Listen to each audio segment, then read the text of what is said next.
Hi amazing people, nice to meet you. Welcome to the 1 year English learning challenge series. So আজকের ভিডিওতে আমরা কথা বলবো আপনি কি আসলে আপনার ইংরেজি প্রোনাউন্সিয়েশন এবং লিসেনিং নিয়ে খুবই হতাশ। সো এই ভিডিওটি তাদের জন্য খুবই ইম্পর্টেন্ট হতে যাচ্ছে। সো আজকের ভিডিওতে আমরা কথা বলবো কিভাবে লিসেনিং করার মাধ্যমে আপনি হচ্ছে আপনার প্রোনাউন্সিয়েশনটাকে ইমপ্রুভ করতে পারবেন এবং আপনার লিসেনিংও উন্নতি হবে একটা ইউনিক টেকনিকে, যেভাবে আমি করেছিলাম। সো আমরা নর্মালি লিসেনিং করে হচ্ছে এক এক দিন এক এক রকমের। প্রথমে হচ্ছে কার্টুন দেখি একদম বিগিনার লেভেলের, তারপর হচ্ছে আবার খুব অ্যাডভান্স লেভেলের ভিডিও দেখি, অ্যান্ড এক এক সময় এক একজনের ভিডিও দেখি। সো আপনি যদি আপনার প্রোনাউন্সিয়েশনকে ইমপ্রুভ করতে চান লিসেনিংয়ের মাধ্যমে, আপনার একটা পার্টিকুলার পার্সনকে ফলো করতে হবে। কারণ হচ্ছে আপনি যখন লিসেনিং করেন এক একজনের ভোকাল টোন, এক একজনের অঙ্গভঙ্গি, একজনের রিদম, কথা বলার স্টাইল ভিন্ন রকম হয়ে থাকে। সো তার জন্য আপনি আসলে কোনো একটা সার্টেন জায়গায় আপনার প্রোনাউন্সিয়েশন বা আপনার কথা বলার স্টাইলটাকে নিয়ে যেতে পারেন না, এটা খুবই কমপ্লিকেটেড হয়ে যায়। সো আপনার যেটা করতে হবে, আপনার এমন একজন পার্সনকে ফাইন্ড আউট করতে হবে, সে হতে পারে ব্রিটিশ, হতে পারে আমেরিকান, আপনি যেই প্রোনাউন্সিয়েশন বা অ্যাকসেন্টে আপনার ভালো লাগে। সো সে হতে পারে একজন অ্যাক্টর, সে হতে পারে একজন cricket or any game commentator or what ever. So দেখা যাচ্ছে আপনার ভালো লাগে যে হ্যারি পটার মুভির যে অ্যাক্টরস, ওকে। সো আপনার দেখতে হবে যে আসলে আপনি যার মতো করে কথা বলতে চান, যার কথা আপনার ভালো লাগে, আপনি তাকেই খুব বেশি বেশি শুনবেন। এবং সেটা যে কেউ হতে পারে, বাট এটা শোনার আগে এমন কাউকে চুজ করা যাবে না যার আসলে এনাফ রিসোর্স ইউটিউবে বা কোনো সোশ্যাল মিডিয়াতে নেই।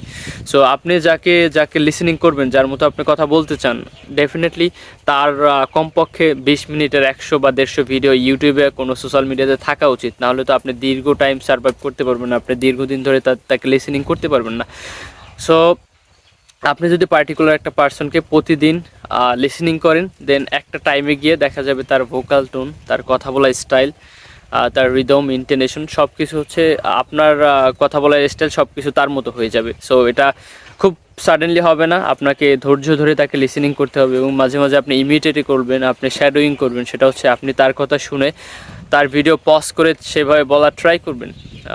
এটা হচ্ছে মেথড, শ্যাডোয়িং খুবই ইম্পর্টেন্ট। অ্যান্ড রেগুলার শুনলে অবশ্যই আপনার লিসেনিং অনেক ইমপ্রুভ হবে। এবং লিসেনিং ইমপ্রুভ করার জন্য আর একটা ব্যাপার, সেটা হচ্ছে আপনি প্র্যাকটিক্যাল ইংলিশ শোনার ট্রাই করবেন।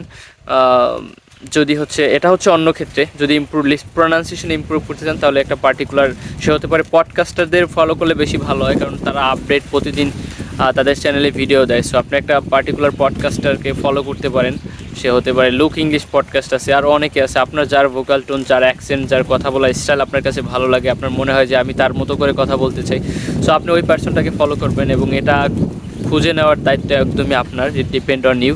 তারপর হচ্ছে আপনি প্রতিদিন তাকে শুনবেন, তারপর শ্যাডোয়িং করবেন, ইমিটেট করবেন এবং একটা সার্টেন টাইমে গিয়ে আপনার যদি প্রোনাউন্সিয়েশন ইমপ্রুভ হয় এবং আপনার কথা বলার স্টাইলটা তার মতো হবে। বাট আপনি যদি একবার এক একজনকে ফলো করেন, তাহলে it's gonna be bit complicated. আর এটা জানার আগে অবশ্যই আপনাকে আপনার প্রোনাউন্সিয়েশনের বেসিক ঠিক থাকতে হবে। আদারওয়াইজ আপনি যদি এখন একদম ইংরেজি কথাই না বলতে পারেন, আপনি সাডেনলি ঢুকে একদম একজনকে ফলো করে ব্রিটিশ ইংলিশ স্পিকার হয়ে যাবেন ওভারনাইট, এটা আসলে কখনোই সম্ভব না।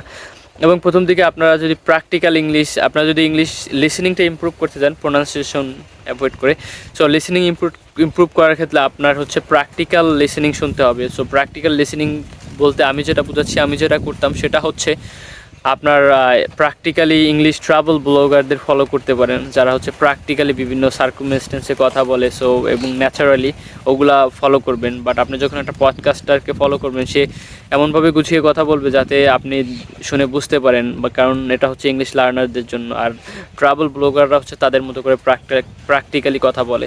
সো এই একটা ব্যাপার। আর একটা হচ্ছে আপনি এর মাধ্যমে ভোকাবুলারি ইমপ্রুভ করতে পারবেন। আপনি যখন লিসেনিং করবেন, যখন আপনার কাছে কোনো একটা ভোকাবুলারি বা সেন্টেন্স ওয়ার্ড আননোন মনে হলো, আপনি ওই ভোকাবুলারিটাকে নোট ডাউন করে এবং ওইভাবে প্রতিদিন যদি আপনি শুনেন, অনেক ভোকাবুলারি আসবে যেগুলো আপনার কাছে আননোন, এবং ওইভাবে আপনি ওই ভোকাবুলারিগুলো শিখতে পারবেন এবং যেটা শেখা প্রয়োজন, আপনার যেটা নিড সেটাই আপনি খুঁজে পাবেন, যেটা আপনি জানেন না। সো এইভাবে ভোকাবুলারি রেগুলার শুনলে আপনি রেগুলার অনেক ভোকাবুলারি পাবেন।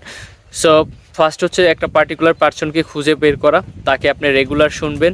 এবং সেকেন্ড হচ্ছে তাকে ইমিটেট করা, তার মতো কথা বলা চেষ্টা করা। এবং অবশ্যই এটা অনেক টাইম নেবে, 1-2 দিনে হবে না। এবং সে একটা কথা বলবো, আপনি আসলে কতক্ষণ শোনেন। আপনার লিসেনিং শোনা উচিত ডেলি। আপনি যদি আজকে লিসেনিং করেন, কালকে না করেন, 5 দিন না করেন, বা একদিনে 5-6 ঘন্টা শুনেন আবার না শুনেন, it's not gonna work. So সেক্ষেত্রে আপনাকে যেটা করতে হবে, খুবই কনসিস্টেন্সি মেনটেন করতে হবে। আপনাকে প্রতিদিন লিসেনিং করতে হবে, এবং লিসেনিং করার একটা টেকনিক হচ্ছে লিসেনিং প্র্যাকটিস। স্পিকিং প্র্যাকটিস বা স্টাডি আপনি সবসময় করতে পারবেন না, বাট লিসেনিং এমন একটা জিনিস আপনি সবসময় করতে পারবেন। দেখা যাচ্ছে আপনি বসে আছেন, রেস্ট নিচ্ছেন, আপনি আপনার ফোনে পডকাস্ট প্লে করেন, আপনি শুনতে থাকেন। দেখা যাচ্ছে আপনি অন্য কাজ করছেন, আপনি রান্না করছেন, ইন দ্য মিন টাইম আপনি তারপরে শুনতে পারেন, অথবা আপনি এখানে হাঁটা চলা করছেন, ইন দ্য মিন টাইম আপনি লিসেনিং করতে পারেন। সো এভাবে বলা গেলে আপনি আপনার দিনের ম্যাক্সিমাম টাইম আপনি লিসেনিং করতে পারেন। 4-5 ঘন্টা বা 2-3 ঘন্টা। আপনি যদি জব এমপ্লয়ে ফুল টাইম না হয়ে থাকেন, 2-3-4 ঘন্টা লিসেনিং করা খুবই আহামরি কিছু না। হ্যাঁ, আপনি অন্য কাজ করা সময় আপনি লিসেনিং করতে পারবেন। সো এভাবে আপনি দীর্ঘদিন, আপনাকে 4-5 মাস লেগে থাকতে হবে। কি প্র্যাকটিস, কনসিস্টেন্সি মেনটেন করতে হবে। আই হোপ আপনি পারবেন। এবং you have to believe from your heart and soul you are gonna be really amazing and good English speaker. So